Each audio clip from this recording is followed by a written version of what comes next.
and I'm going to show you how to get premium beef for no more than about $6 a pound for all the good cuts. So right now, last time I checked, hamburger is going for, around $6 a pound in some places. Now you might be able to get it a little cheaper, or it might even cost more depending on where you're at. And so again, you can buy a quarter for under $300. Okay, some people might say, well, I still can't afford the $300. Well, okay, go in with a family member, and split it 150 a piece. So basically what you're doing is you're buying in bulk, okay?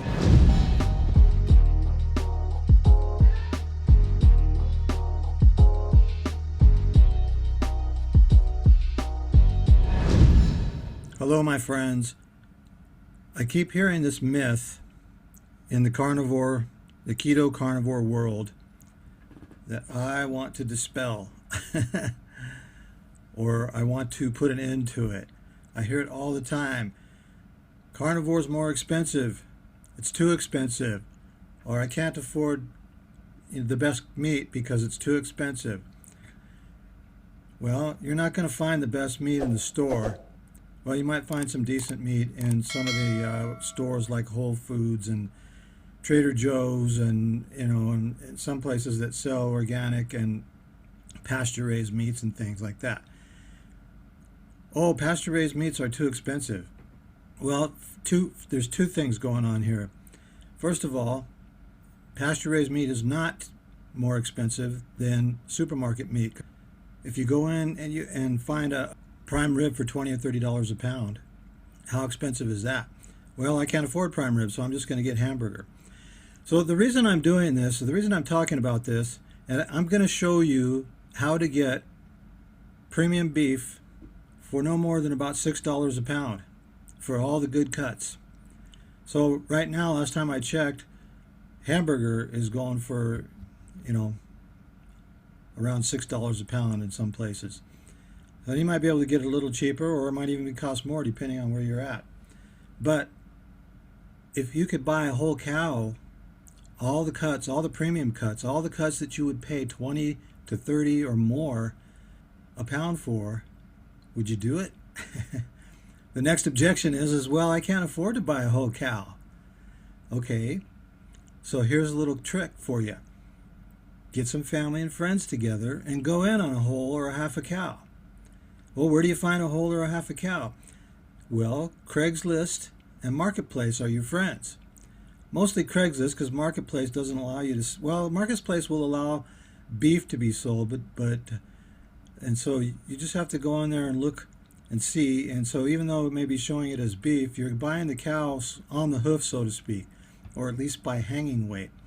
And the reason I know this, folks, is because I'm a semi-retired regenerative farmer, and I used to run cows, and mainly to provide for our own beef. And I sold all of my cows because I was going to retire from it.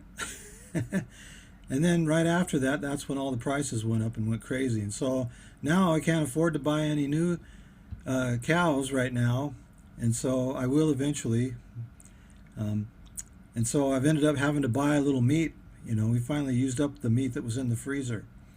So, but you're going to save a ton of money, my friends, by doing it this way, buying it direct from the farmer. Now, I want to tell you also that most farmers that raise beef this way, you're going to get a better cut of beef, and you can get grass-fed or pasture-raised, I should say, because most pastures aren't just strictly grass. They're what I call diversified pasture. But that's another conversation that we don't need to get into. So the term is grass-fed these days. So if you want grass-fed, grass-finished premium beef, or at least a better cut of beef than you're going to get in the store, that's not in what I call the industrial chemical farming stream, and most commercial farms are, or it's not imported from Mexico or wherever, or Argentina and that place. Not to say that beef, all of that beef is bad, but if you can go and see the farm and see how they're raised, then you know better about what you're getting. Okay? Now there's another myth in the farm. It's still prevalent in the farming community. Oh, you got to finish them on grain to make them taste better, make them more, tender, that kind of things, and so they marble better. That's another myth, okay? The marbling does not necessarily make the beef more tender or taste better. Now, for the carnivore, more fat is not necessarily a bad thing, but I'm here to tell you it's mostly genetics.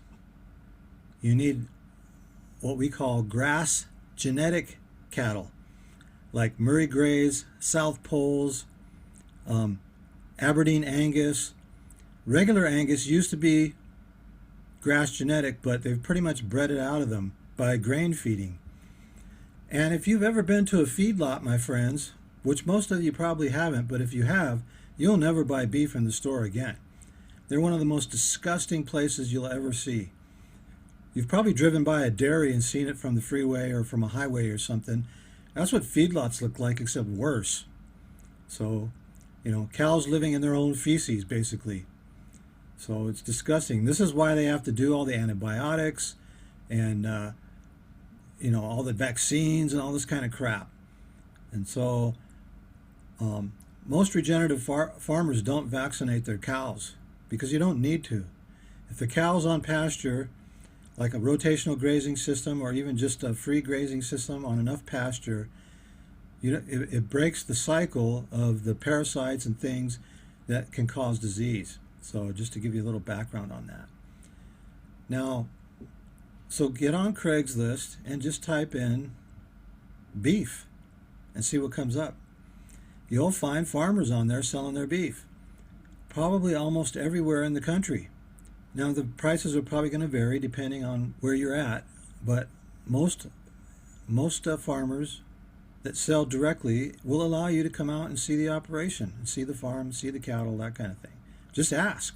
If they won't, then move on to the next one. Okay? You might have to keep an eye on it. Again, it depends on your area. If you live in a big city somewhere, you might have to drive a little bit, or you might have to look in some of the surrounding areas, like on the Craigslist, surrounding counties or areas or something that are more rural. So it'll take a little time. Then once you find somebody, then that's your go-to there. You don't have to do the legwork anymore. Unless something happens, they retire, or they decide not to sell or anything. And what they do, and here's how I've done it in the past, and I sold beef mainly to pay for ours, to feed ours through winter, because I'm in Idaho. And so I would sell a whole beef for, well, at the time it was $3.50 a pound. Now it's probably $4 or $5 or more, depending. And I would require a deposit, and then when it came time, and I would have a butcher date already set with my local butcher to process the cow, and they would come out and process the cow, take it in, cut it up, and then it would age for a couple of weeks in their cold storage, and then the person who bought it, once I got the hanging weight.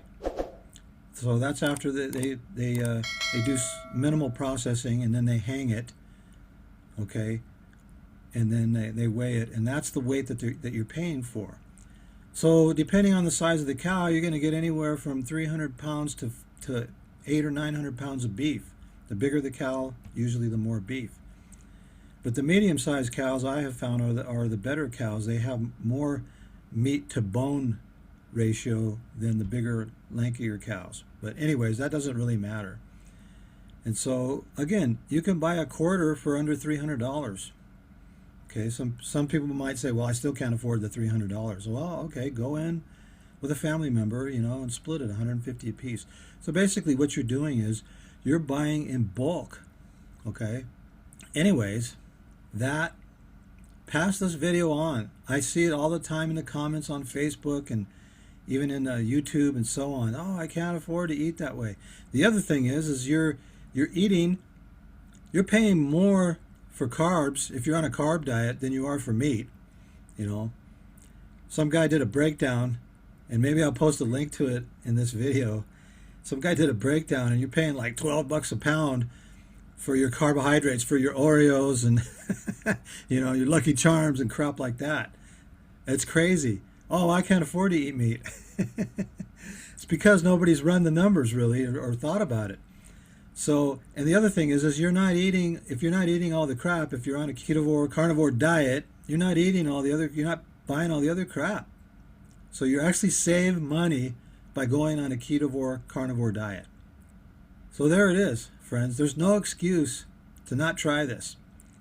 That's your sugar brain going, yeah, I want my carbs, and so I'm going to find an excuse to keep on eating them and keep on wreaking havoc on the body. I'm 67 years old, and I've been paying the price for not eating a proper human diet.